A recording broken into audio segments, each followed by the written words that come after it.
오늘 하나님 우리에게 주실 말씀은 에베소서 1장 15절에서 23절까지의 말씀입니다.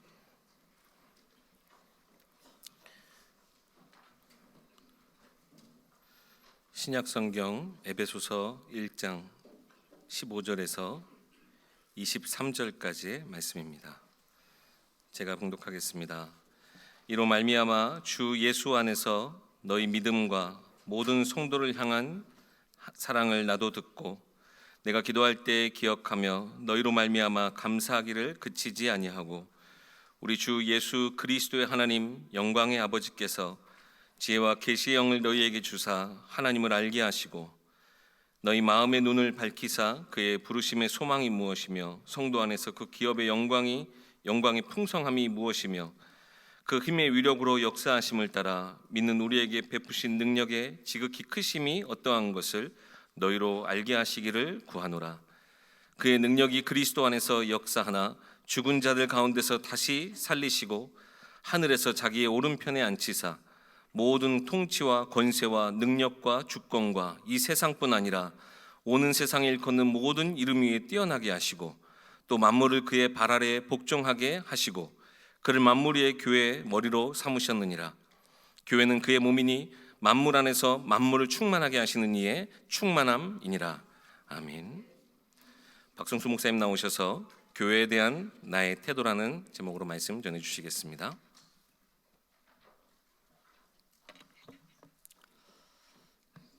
오늘 선교 축제 주일로 함께 우리 완도 지교회 또 남학 지교회 또 우리 미국에 주님이 함께하는 교회 함께 우리 한 라인으로 예배하게 됐습니다. 이번에 선교 합숙에서 밑에 내려갔더니 그 기념관이 있었어요. 선교 기념관. 거기에 처음에 우리나라에 선교사로 오셨던 언더우드 선교사님의 짤막한 기록이 있었어요. 아마 선교 본부하고 연락하는 내용이었던 것 같아요. 그곳에서는 뭘 먹고 살고 있나요? 모르겠어. 병원은 있나요? 그것도 잘 모르겠어. 그럼 당신은 조선에 대해 아는 게 뭔가요? 내가 아는 것은 오로지 그곳에 주님을 모르는 천만의 백성이 살고 있다는 것뿐이요. 그래서 조선 땅을 위해서 한 생을 드렸던 선교사의 짤막한 기록이었어요. 아까 좀 전에 우리 선교사님들 함께 나와서 환영 받을 때 저는 되게 좀 부끄러웠어요. 부끄럽고 우리 윗대 선교사님들의 그 업적들과 헌신과 수고들을 생각하니까 환영받을 그런 게 없어서 그래서 옆에 분들은 어떻게 계시나 제가 얼굴 한번 봤어요. 박영성 목사님 아주 기쁘게 꽃다발을 받고 있었어요.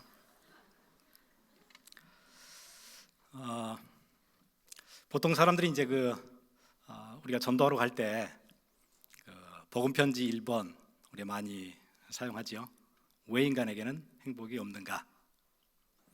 왜 행복이 없을까요?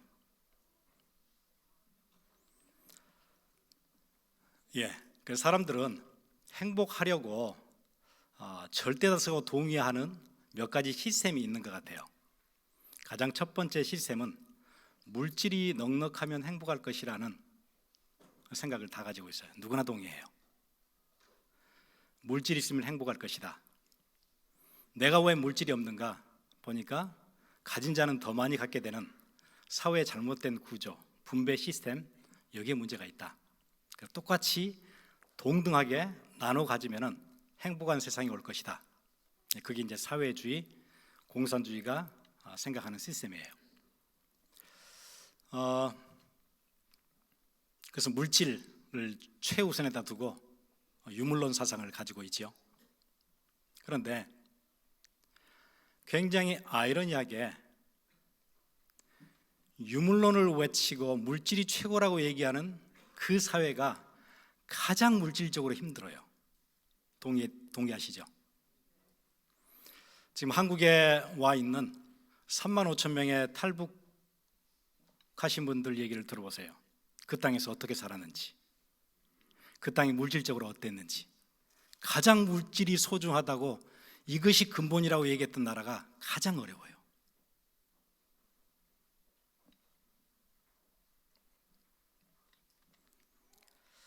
왜냐하면 부유해야 맞거든요. 똑같이 나눠 갖고 헌금도 않잖아요. 교회를 세우지도 않잖아요. 그러면은 많은 돈들이 자기의 필요와 유익을 위해서 사용될 텐데 그렇지 않아요. 가장 빈곤하고 가장 어려운 나라들이 물질을 최고로 하는 나라들이에요. 두 번째 시스템은 종교인 것 같아요. 내가 좀 어렵고 지치고 힘들 때 내게 위안을 주고 내가 기댈 수 있고 쉴 수 있는 종교. 이제 우상도 우상 숭배도 거기에 포함되겠죠. 어차피 종교나 우상 숭배나 같은 거예요. 같은 건데 우상 숭배에다가 도덕이라는 개념이 조금 들어가면은 종교가 되는 거고, 도덕성이 빠지면 우상 숭배가 되는 거예요. 우상 숭배는 도덕성은 없거든요. 그냥 잘 살게 비는 것. 거기다가 도덕이 들어가면 종교가 되는 거예요. 어차피 두 개는 같아요.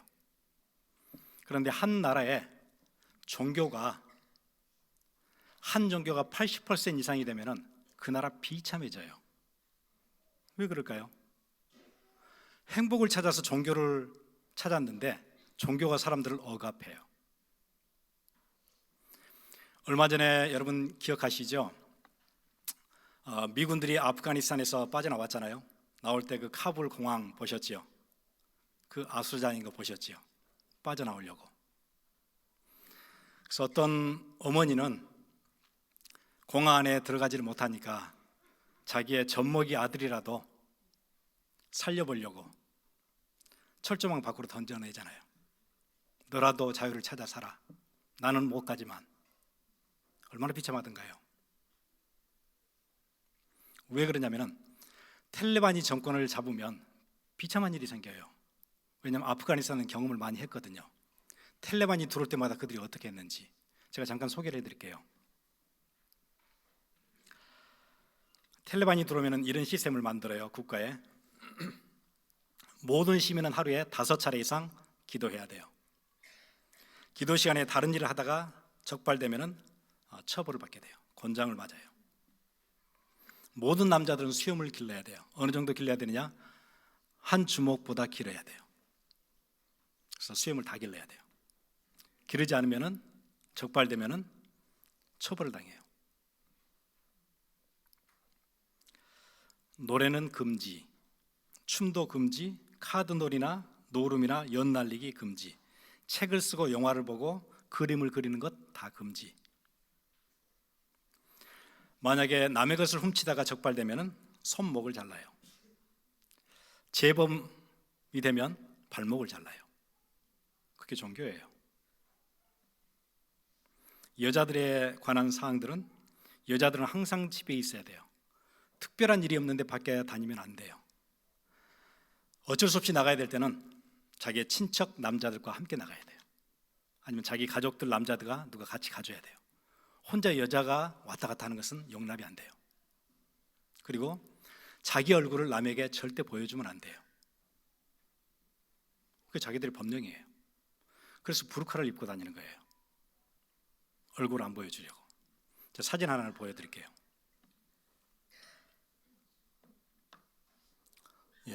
저렇게 다녀야 돼요.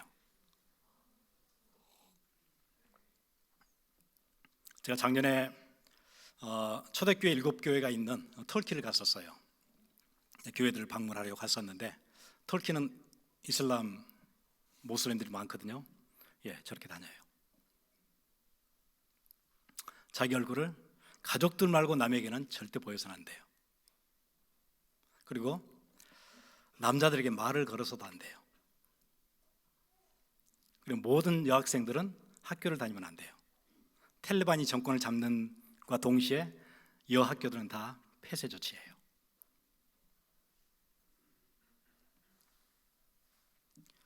화장품 바르면 안 되죠. 장신구 못 하죠. 멋있는 옷을 입어도 안 돼요. 손톱에 치장을 해서도 안 돼요. 손톱에 치장을 하다 적발이 되면 손가락을 잘라요.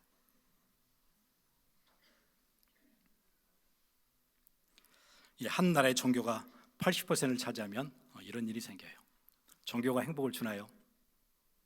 세상이 힘들 때 종교에 귀의하고 싶은 건데, 기대고 싶은 건데, 종교가 막강한 세력을 갖게 되면 사람들을 억압하기 시작해요.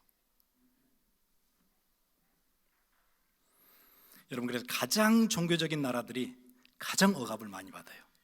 되게 아이러니하지 않아요? 물질을 따라갔는데 가장 궁핍하게 살아요. 가장 위로를 받고 싶었는데 가장 억압을 받아요. 그래서 세 번째 시스템이 있어요. 자유예요. 인권과 자유. 여러분 생각에 여러 나라들 중에 인권과 자유가 가장 보장이 된 나라가 어디라고 생각되세요? 저는 그 중에 하나가 미국인 것 같아요. 미국에는 자유가 보장이 돼 있어요. 언론과 출판의 자유 보장돼 있어요. 아무리 강력한 정부라도 개인의 자유는 건들지 못해요. 철저하게 보장돼 있어요.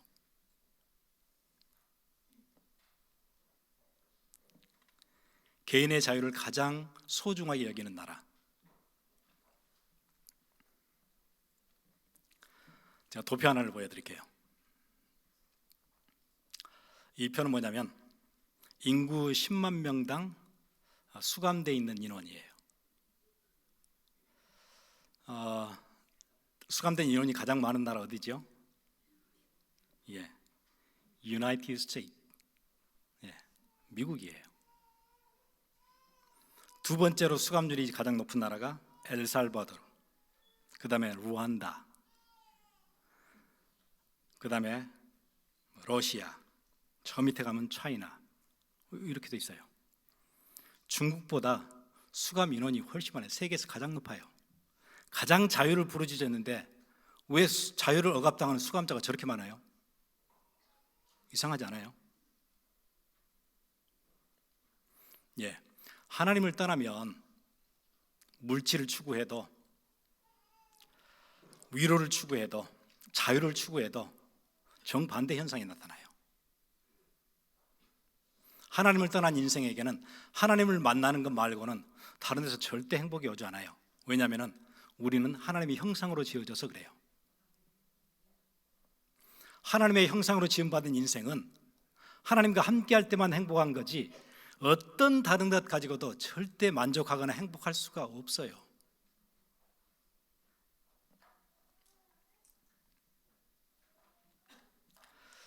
원래 미국은 그렇지 않았잖아요. 원래 미국은 하나님을 경외하고 그런 무리들이 신앙의 자유를 찾아서 세웠던 나라였어요. 그런데 어느 때부터 점점 하나님을 멀리하고 미국의 문화가 하나님을 거부하고 급기야는 요즘 이제 하나님을 대적해요. 하나님을 대적하는 문화 가장 선두에서 만들어내는 나라가 미국이에요. 아예 법령으로 만들어내고 문화와, 또 미국에는 헐리우드이 있잖아요. 헐리우드에 나와 있는 모든 영화 코드에는 하나님을 대적하는 문화가 다 들어있어요. 그게 급격하게 일어났던 시기가 있어요. 1970년, 80년대부터 아주 심해졌어요. 제가 표 하나 더 보여드릴게요.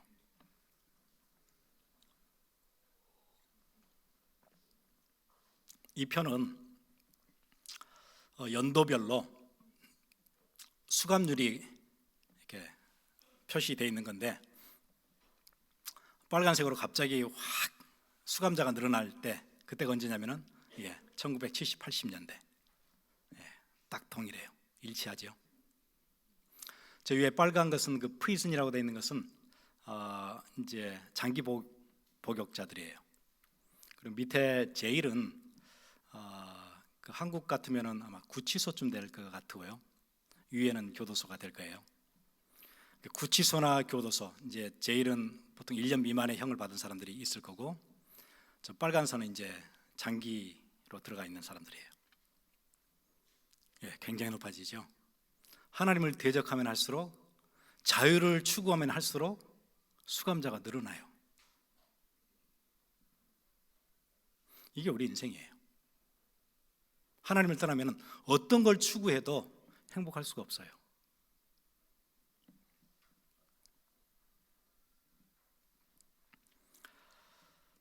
그래서 전도와 선교는 멸망해가는 세상을 복음으로 살리는 것, 그게 전도고 그게 선교예요.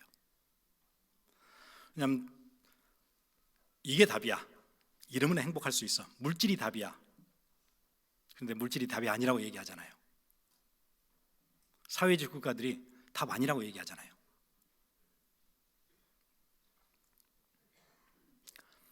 종교를 따라갔더니 종교가 나를 휴게 해주지 않잖아요. 나를 더 억압하잖아요. 억압 대신 그러면 자유를 찾으면 될 것 아니냐. 인권과 자유. 그랬더니 인권과 자유는 우리를 더 힘들게 만들어요. 자유가 철저히 봉쇄당하는. 여러분 그 교도소 상황이 힘들어요. 제가 교도소 방문하러 갔더니 거기 이제 어떤 분이 하루에 24시간 중에 딱 1시간만 밖으로 나올 수가 있는데, 그 밖이라는 게 밖을 나오는 게 아니에요. 이렇게 조그마한 방들이 이렇게 있는데, 그 방들 문을 열고 나오면은 이만한 테이블이 하나 있고, 거기에 좀 쉴 수 있는 의자가 한 2개 이렇게 있는, 거기 나오는 게 24시간 중에 딱 1시간. 그걸 너무너무 기다린대요. 거기 나오면 아무것도 없어요. 그냥 그 방에서 나왔다는 거 그거밖에 없어요. 그 방에 나오면 이게 응접실 같은 조그만한 거 있다가 1시간 거기 있다가 다시 들어가는 거예요. 그게 너무너무 그립대요.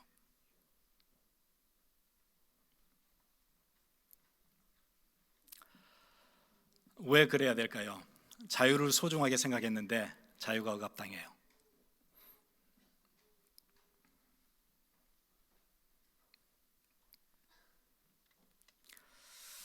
어떻게 그들을 살려야 될까요? 성경은 교회를 세워야 된대요. 그래야 세상이 살아난대요. 성경이 얘기하는 답이에요.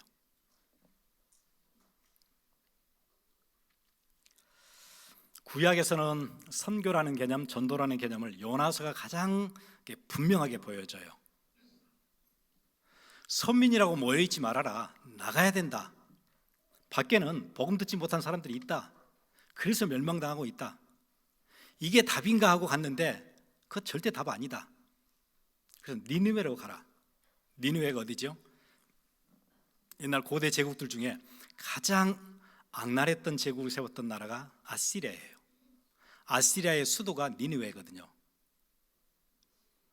정복하는 나라들을 아주 비열하고 잔인하게 짓밟았던 나라, 그 나라의 수도에 가서 복음 전해라.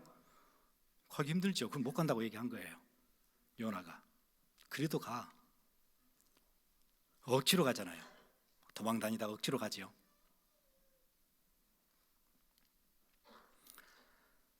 전도는, 선교는 선민이라고 모여 있는 게 아니야. 나가서 살려야 돼. 이거 얘기해 줘야 돼. 구약에서는 나가는 게 선교다. 왜 그렇게 모여만 있느냐? 더 이상 흩어지지 않으면 전쟁을 통해서 포로를 만들어서라도 밖으로 보낼 거야. 그게 구약의 메시지였어요. 선교에 대한. 신약은 뭐라고 얘기하냐면, 그럼 나가서 뭐 할 것이냐? 신약의 선교를 가장 잘 보여주는 책들은 바울 서신들이에요. 나가서 교회를 세워. 그게 세상 살리는 길이야. 바울의 사역을 통해서 그거 얘기해줘요. 구약에서는 나가라. 모여있지 말고. 신약에서는 나가서 뭐 할까요? 교회를 세워. 그래서 바울은 나가서 계속 교회를 세웠어요. 안디옥에다 교회를 세워요. 로마에다 교회 세워요. 고린도에 교회 세워요. 빌립보에 교회 세워요. 에베소에 교회를 세워요. 계속 교회를 세우는 일이었어요. 막 전도하러 다니는 것 같았지만은 사실은 교회를 세우고 다녔었어요. 그래서 제가 지난 여름에 바울이 세웠던 교회들을 다 이렇게 하나씩 가봤었어요. 바울이 했던 사역이 아주 핵심이에요. 목사님, 선교를 어떻게 할까요? 저는 그렇게 얘기하고 싶어요. 교회를 세우세요. 그게 하나님이 얘기하시는 방법이에요.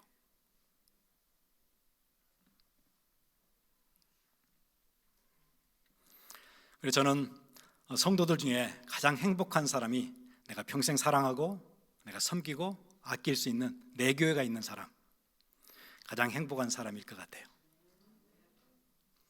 교회 생활을 하고 신앙생활을 하는데 가장 불쌍한 사람은 내가 사랑할 교회가 없는 거예요. 여기도 갔다 저기도 갔다 쉬었다가 교회 가까운 교회도 갔다가 친구네 교회도 갔다가 가장 불행한 것 같아요. 내가 사랑할 교회가 없는 거예요. 여러분, 한 사람이 태어났는데 평생 내가 사랑할 사람이 없어요. 불행하지 않아요? 그 인생이.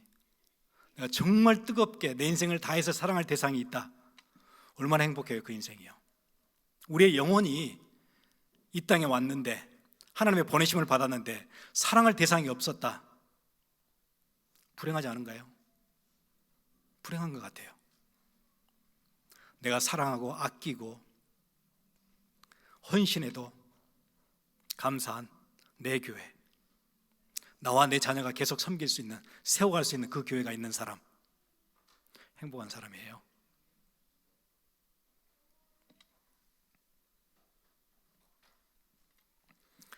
그래서 여러분, 이 교회를 죽도록 사랑하세요. 여러분 가장 행복해질 거예요. 물질이 행복하게 하는 것 절대 아니에요. 어디 위로를 받을 수 있는 곳, 그게 여러분을 행복하게 하는 것도 아니에요. 인권과 자유, 그것도 행복 아니에요. 내가 사랑하는 교회, 그걸 사랑하는 사람, 그게 행복한 사람이에요. 왜냐하면 하나님 우리를 그렇게 지으셨어요. 그 일 하라고 부르셨어요. 왜 그런가요? 성경 구절 하나 띄워드릴게요. 에베소서 1장 22절, 또 만물을 그의 발 아래 복종하게 하시고 그를 만물 위에 교회의 머리로 삼으셨느니라. 교회는 그의 몸이니 만물 안에서 만물을 충만하게 하시는 이의 충만함이니라. 내가 교회를 사랑하는 줄 알았어요. 그랬더니 그 교회의 머리가 누구예요? 그리스도가 머리래요. 나는 교회를 사랑하는 줄 알았어요. 그랬더니 교회는 그의 몸이래요. 그럼 우리가 누구를 사랑하는 거예요? 내 구주 사랑하는 거예요. 가장 행복한 거 아니에요? 나를 사랑하는 내 구주를 내가 사랑하는 거예요. 그게 교회를 섬긴다는 얘기예요.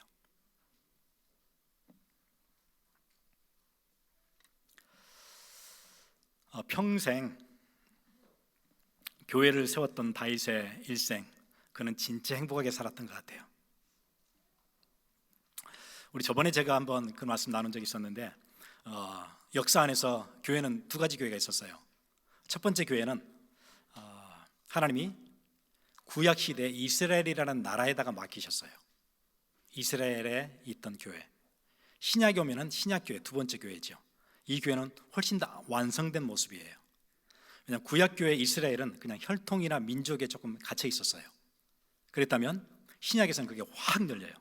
둑이 열리는 것처럼 교회가 전 세계 편만하게 보편화되어져요. 그 우주적인 교회죠. 그래서 유니버셜 처치라 그래요. 이 교회에 각 지역의 교회를 두시고 자기 백성들로 하여금 교회를 세워나가도록 섬기도록 하셨어요. 마치 구약으로 할 것 같으면 구약의 이스라엘 백성들이 자기 나라를 지키잖아요. 에스더 같은 사람은 하만의 음모에 그 나라 민족들이 멸망하지 않도록 목숨을 걸고 왕 앞에 나가잖아요. 구약 교회를 지켰던 사람이잖아요. 다윗도 마찬가지예요. 자기 어리고 전쟁 경험 없지만 골리앗이 고함 지르면서 구약 교회 없애려고 할 때 믿음을 고백하면서 골리앗 앞에 싸우겠다고 나가잖아요. 구약 교회를 살렸던 사람이에요. 신약 교회는 어떻게 살리면 될까요?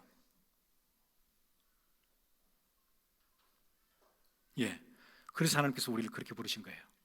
교회들을 살려내라고.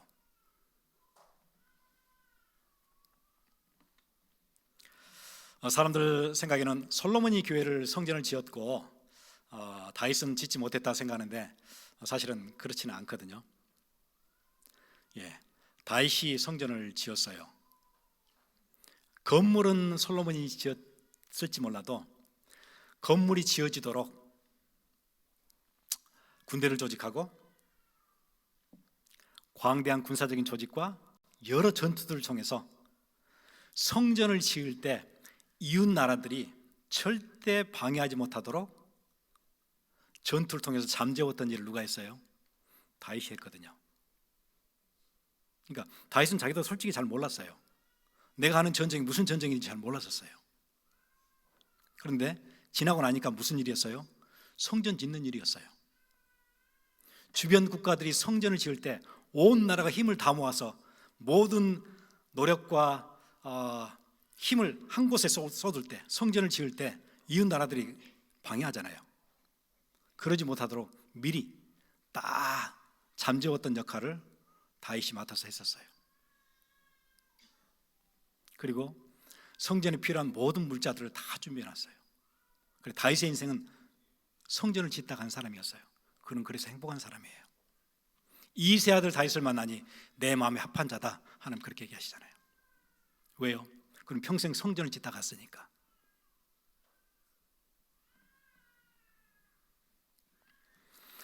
이 사실을 역대기를 보면은 아주 이게 선명하게 딱 드러나요.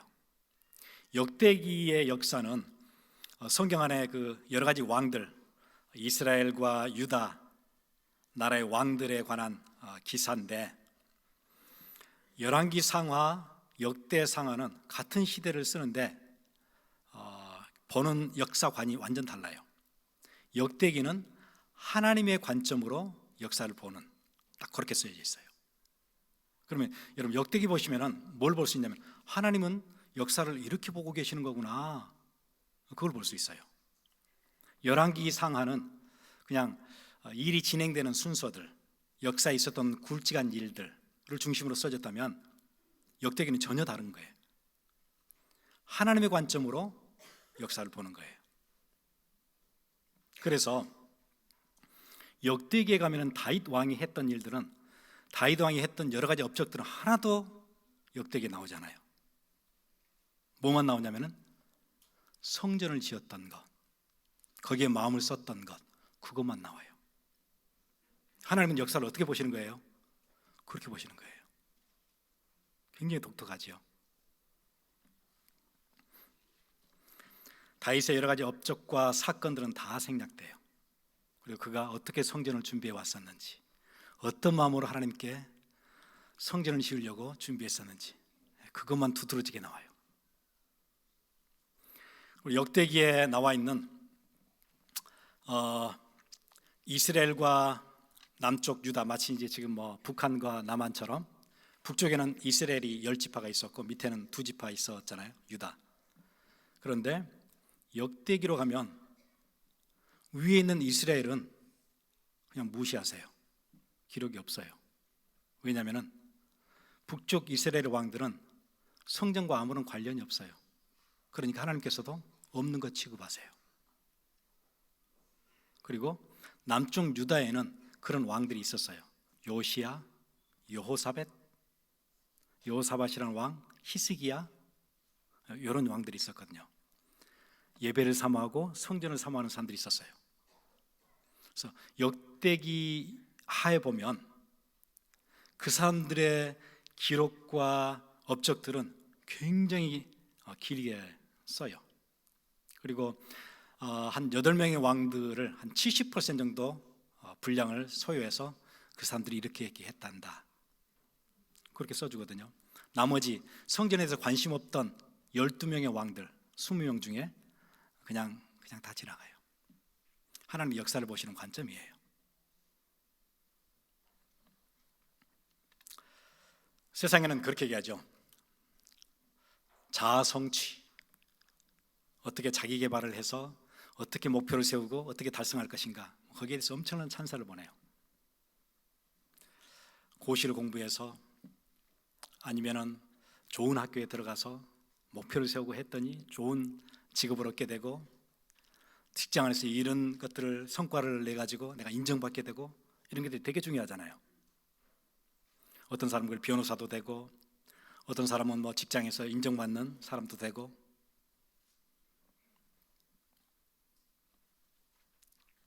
그런데 하나님 보실 때는 별로 중요하지 않는 것 같아요. 우리끼리는 중요한데 하나님 보실 때는 없는 것 취급하시는 것 같아요. 뭐만 두드러지게 나오냐면은 그 사람이 성전을 향한 태도, 교회를 향한 태도, 그것만 딱 두드러지게 보여요. 딱 부각시키세요.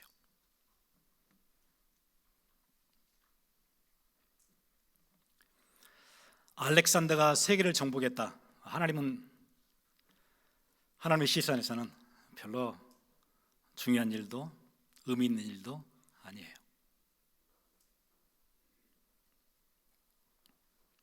그러나 다윗이 왜 내가 있는 궁궐은 백향목으로 지어졌지만 하나님의 임재가 거하는 성막은 바람 부는 들판에 있는가? 그게 가슴 아파할 때 하나님은 그거를 지나치지 않으셨어요. 눈여겨보셨어요. 알렉산더가 세상을 정복하는 일은 하나님 관심이 없으셨어요.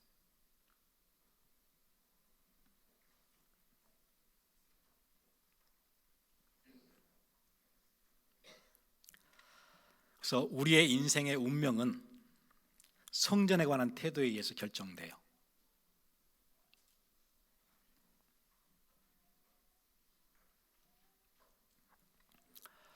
왜 그럼 역대기서는 그렇게 쓰여졌냐면 그 수신자가 있을 거 아니에요. 역대기에서 첫 번째 읽었던 그 독자들, 어떤 그 여러분 편지를 쓰면 누구한테 보내는 사람이 있잖아요. 수신하는 사람이. 뭐 아까 우리 군대 가는 우리 렘넌트 있던데 이제 편지를 쓰게 하면은 집에 있는 부모님에게 쓰기도 하고 형제들에게 쓰기도 하고 이렇게 받는 사람이 있을 거 아니에요. 그 편지를 쓰면 역대기를 기록하고 읽는 사람이 있어야 될 거 아니에요. 첫 번째 독자가 누구냐면은 바벨론 포로에서 막 빠져나온 사람들이에요. 그 사람들 첫 번째 독자예요. 근데 왜 역대기를 그 내용을 썼을까요? 그들이 예배에 실패했었잖아요. 그래서 바벨론 끌려갔잖아요. 그래서 인생이 엄청 힘들었잖아요. 엄청난 패배 맛봤잖아요. 거봐. 그러니까 예배를 소중하게 생각해야 돼. 성전 중심으로 살아야 돼. 그거 놓치면은 바벨론으로 끌려가는 거잖아. 봐, 다윗의 시대를 한번 봐. 그 얘기를 지금 하고 있는 거예요.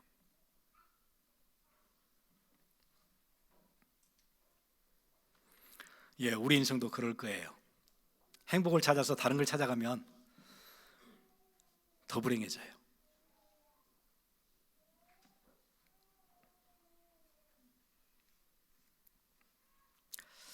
우리 역대하 36장 한번 같이 볼까요?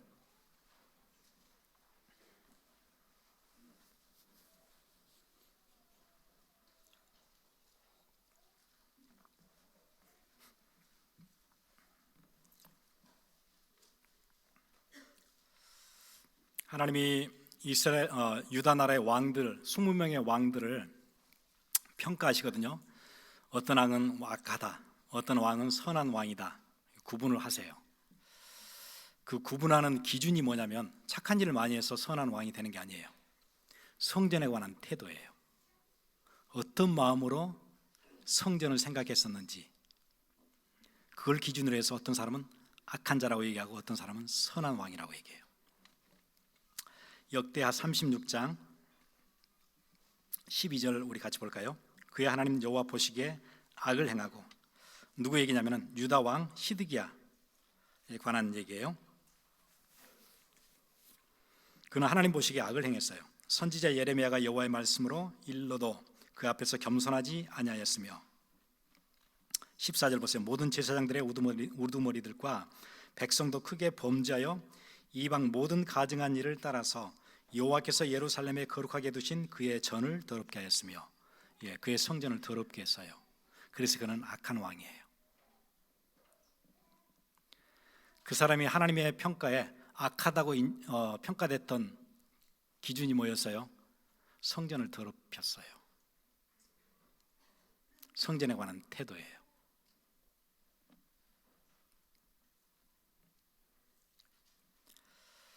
나중에 다윗 시대 보면 성전을 가까이 할 때 이스라엘 전체 역사에서 가장 영적으로, 정치적으로, 경제적으로 최고 피크를 이뤘던 때가 다윗 시절이거든요. 다윗과 솔로몬 시절이에요. 그럼 그때 무슨 일이 있었냐 보면 알아요. 예배를 사모하고 성전을 소중하게 알던 사람들이 모여있던 딱 그 시대예요. 딱 그렇게 돼 있어요. 여러분 인생도 그럴 거예요. 예배를 가장 사모한 그 시절, 가장 행복한 시절이 될 거예요.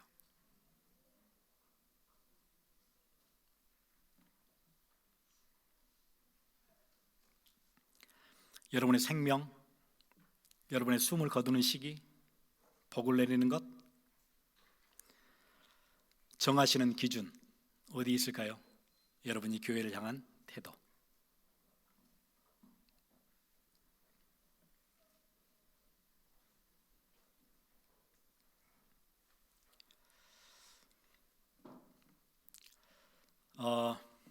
그래서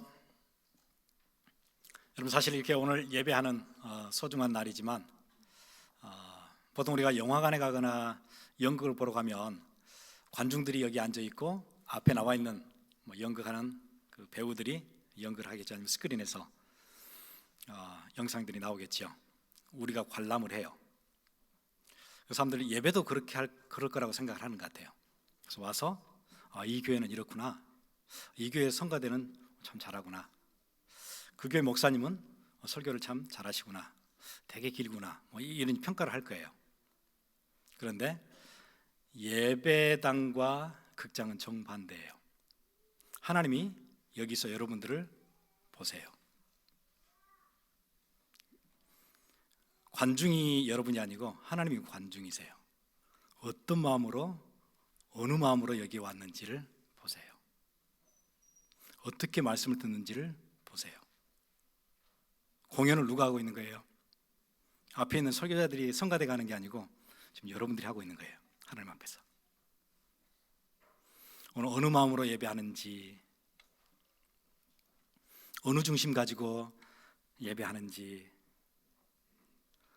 어느 마음으로 말씀을 듣는지를 하나님께서 보세요. 그 태도를 보시고 평가하세요. 악한 왕, 선한 왕. 그럼 우리 예배가 굉장히 설레지요. 아침에 나올 때부터 준비하는 과정들.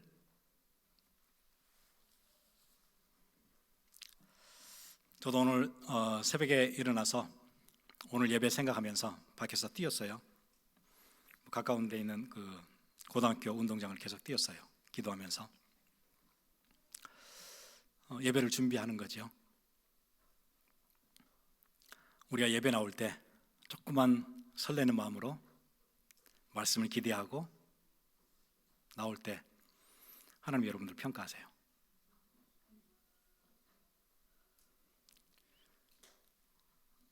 사실 다윗은 그의 삶에 착한 일을 많이 해서 이세 아들 다윗을 만나니 내 마음에 합한 자다 이러지는 않으셨거든요.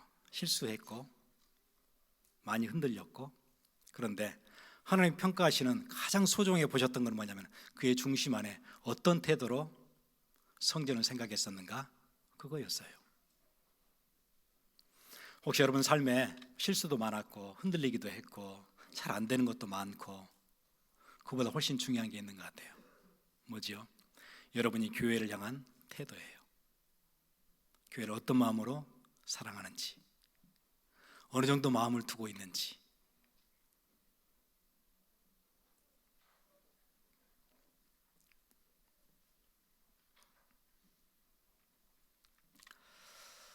세상적인 눈으로 보면 교회는 되게 연약하기 짝이 없고 비효과적이고 비현실적이에요. 교회는 세상의 조직들과 비교하면 되는 것도 아니고 안 되는 것도 아니고 그럴 거예요. 되게 연약해 보여요. 그리고 교회에서 앉아서 부르는 노래들 보세요. 요즘은 최신 노래들 막 나올 텐데 언제적 노래 부르나요? 400년 전에 있던 노래 막 이런 거 불러요. 그런 조직은 교회밖에 없어요. 철이 지나도 한참 지난 옛날 노래들을 앉아서 불러요. 그걸 또 평생 불러요. 그런 눈으로 보면 교회는 정말 안타까운 곳이에요. 그런데 하나님의 관점에서 볼 때는 가장 소중하고 가장 귀하고 가장 존귀한 내 자녀들이 모여 있는 곳이에요. 우리 어떻게 선교하면 될까요? 우리 같이 기도하겠습니다.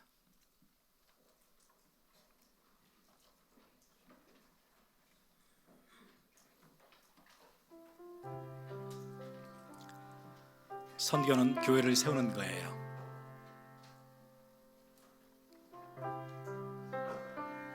주님의 교회는